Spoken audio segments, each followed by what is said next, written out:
একাধিক কলকারখানার বিষাক্ত বর্জ্য পড়ছে হাটহাজারী ও চট্টগ্রাম নগরীর ৫টি খালে। আর খালের সেই বিষাক্ত বর্জ্য মিশ্রিত পানি মিশছে দেশের কার্প জাতীয় মাছের একমাত্র প্রাকৃতিক প্রজনন কেন্দ্র হালদা নদীতে।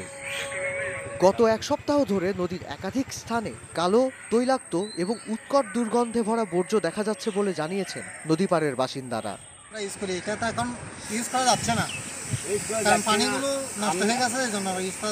আমরা কিছু অনুদান সরকার না পাই তোমার মা আরা ভাসমান দশি এবং সালফার আরা আসিনি আর আছে দুর্গন্ধ হয় আর আছে ওষুধ সব মাছ চলে গেছে। এখন ওদের তো একটা রিজিক, আমাদের একটা সম্পদ, আমাদের সম্পদ এখানে মনে করেন না, এখন ওরা ধরতে পারতেছে না। ওদের তো একটা রিজিক আছে, ওরা পুরা জানলে পারা পুরা ফ্যামিলি পুরা পানিটা ব্যবহার করছে। এখান থেকে এই পানি এগুলো ব্যবহার করে গোসল সম্পর্ক খাওয়া দাওয়া সব এখানে ওদের।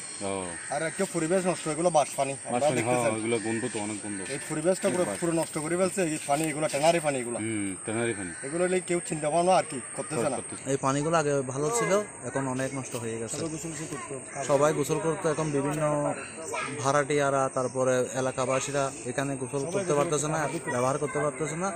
আর জেলে ভাড়া লোকরা তো সবাই এখানে খালি ইউজ করে, ওরাও করতে পারতেছে না। চান্দগাঁও অনন্য আবাসিক এলাকার ব্রাহ্মণশাই খাল, দক্ষিণ মাদার্শা ও শিকারপুরের উপর দিয়ে বয়ে চলা কাটাখালী খাল, বুড়িশচর ইউনিয়নের খন্দকিয়া, কৃষ্ণ ও শিকারপুর ইউনিয়নের কুয়াইশ খাল এবং বাথুয়া খাল দিয়ে মূলত বর্জ্য এসে মিশছে হালদা নদীর ৩টি স্থানে।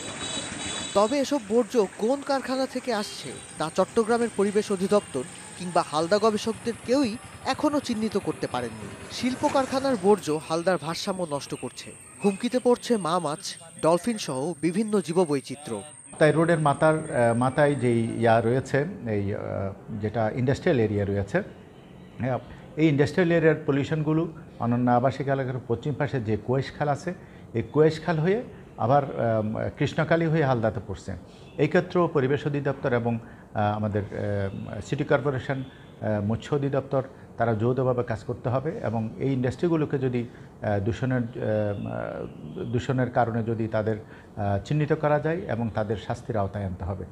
অন্যথায় হালদার যে মৎস্য প্রজনন ক্ষেত্র সেটা আসলে রক্ষা করা সম্ভব হবে না। বিশেষ করে কাটাখালী খাল এবং কৃষ্ণখালী খাল, এই দূষণগুলো সরাসরি হালদার ব্রিডিং গ্রাউন্ডে পড়ছে। এখন প্রজননের মৌসুম, এই মুহূর্তে যদি এই দূষণ বন্ধ করা না যায় তাহলে মাছের যে প্রজনন পরিবেশ, সেই প্রজনন পরিবেশ ব্যাহত হওয়ার সম্ভাবনা আছে। খালের স্বাভাবিক পরিবেশ ফেরাতে সংশ্লিষ্ট সরকারি দপ্তরের হস্তক্ষেপ কামনা করেছেন স্থানীয় মানুষেরা।